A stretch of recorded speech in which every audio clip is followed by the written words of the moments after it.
Hello friends, welcome to the Aroma Eats. இன்னைக்கு நம்ம சேனல்ல ஒரு Indo-Chinese ரெசிபி தான் பார்க்க போறோம். அது என்னன்னு பார்த்தீங்கன்னா சில்லி பன்னீர் கிரேவி தான். இந்த ரெசிபியை பர்ஃபெக்டாக ரெஸ்டாரண்ட் ஸ்டைலில் எப்படி செய்யலான்னு பார்க்குறதுக்கு முன்னாடி நம்ம சேனலை இது வரைக்கும் சப்ஸ்கிரைப் பண்ணாதவங்க சப்ஸ்கிரைப் பண்ணிக்கோங்க. நோட்டிஃபிகேஷனுக்கு பெல் ஐக்கானையும் கிளிக் பண்ணிக்கோங்க. ஃபஸ்ட்டு பன்னீர் மேரினேஷன் பண்ணிடலாம். அதுக்கு மைதா 1/4 கப்பு, கார்ன்ஃப்ளவர் ஒரு 1/4 கப்பு, உப்பு ஒரு 1/4 டீஸ்பூனு, மிளகுத்தூள் ஒரு 1/4 டீஸ்பூனு, இதெல்லாம் சேர்த்து நல்லா கலந்துக்கோங்க. இந்த ட்ரை இன்க்ரீடியன்ஸ் எல்லாம் மிக்ஸ் பண்ணதுக்கப்புறம் தண்ணி ஒரு 1/4 கப் சேர்த்துக்கோங்க. கொஞ்சம் கொஞ்சமாக சேர்த்து மிக்ஸ் பண்ணிக்கோங்க. இது ஒரு தோசை பேட்டர் கன்சிஸ்டன்சியில் இருக்கணும். இந்த பேட்டரில் ஒரு 1/4 கிலோ பன்னீர் சேர்த்துக்கலாம். இந்த பன்னீர் க்யூப்ஸாக இது மாதிரி பெரிய பெரிய பீஸாக கட் பண்ணாதான் இந்த சில்லி பன்னீருக்கு நல்லாயிருக்கும். இப்போ இந்த பன்னீர்லாம் பேட்டரில் நல்லா கோட் ஆகிற மாதிரி மிக்ஸ் பண்ணிக்கோங்க. நல்லா மிக்ஸ் பண்ணதுக்கப்புறம் இதை ஒரு 15 மினிட்ஸ் மேரினேஷனுக்காக வச்சுருங்க. ஒரு 15 நிமிஷம் நல்லா ஊறினதுக்கப்புறம் இதை ஃப்ரை பண்ணி எடுத்துக்கலாம்.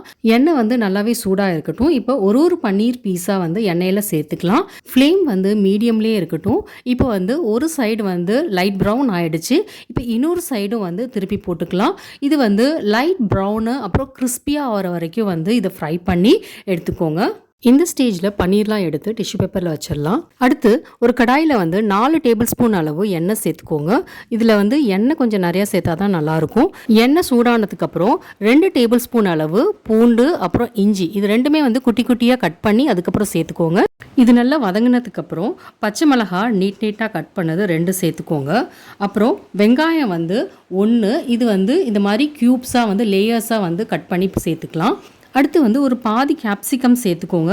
இதுவும் பெருசு பெருசாக நறுக்கிக்கோங்க. கேரட் ரவுண்டாக நறுக்கி ஒரு 1/4 கப் சேர்த்துக்கோங்க.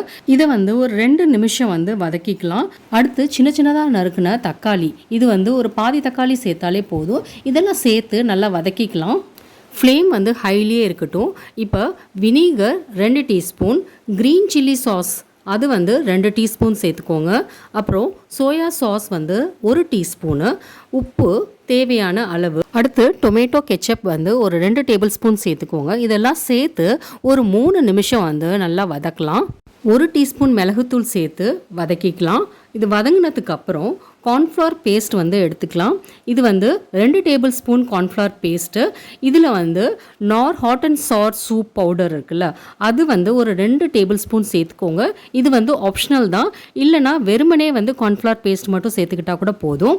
அப்புறம் 1 கப் தண்ணி இதை சேர்த்து நல்லா கட்டி இல்லாமல் மிக்ஸ் பண்ணிக்கோங்க. இது நல்லா மிக்ஸ் பண்ணதுக்கப்புறம் ஒரு 2 நிமிஷம் கொதிக்கட்டும். ஃப்ளேம் நல்லா ஹைலியே இருக்கட்டும். இப்போ நல்லா கொதி வந்துருச்சு. இப்போ கொதி வந்ததுக்கப்புறம் நம்ம ஃப்ரை பண்ணி வச்சுருந்த பன்னீர் இதெல்லாம் இதில் சேர்த்துக்கலாம். பன்னீர் சேர்த்ததுக்கப்புறம் நல்லா கலந்து விட்டுக்கோங்க. பை சான்ஸ் உங்களுக்கு கெட்டிமாக இருக்கிற மாதிரி தெரிஞ்சுது அப்படின்னா கொஞ்சம் தண்ணி ஊற்றிக்கலாம். 5 நிமிஷம் மீடியம் ஃப்ளேம்லேயே வச்சு குக் பண்ணுங்கள். 5 நிமிஷத்துக்கு அப்புறம் பார்த்தீங்கன்னா நல்லா கொதி இந்த மாதிரி பர்ஃபெக்டான கன்சிஸ்டன்சியில் இருக்குது. ரொம்ப தண்ணியாகவும் இருக்கக்கூடாது, ரொம்ப திக்காகவும் இருக்கக்கூடாது. இப்போ இதை ஒரு பவுலில் ட்ரான்ஸ்ஃபர் பண்ணிவிட்டு நம்ம ஸ்ப்ரிங் ஆனியன் வச்சு கார்னிஷ் பண்ணிடலாம். அவ்வளோதான், நம்மளோட சுவையான இண்டோ-சைனீஸ் சில்லி பன்னீர் கிரேவி ரெடி. இது கூட ருமாலி ரொட்டி, ஃப்ரைட் ரைஸ் இதெல்லாம் ரொம்ப நல்லாயிருக்கும்.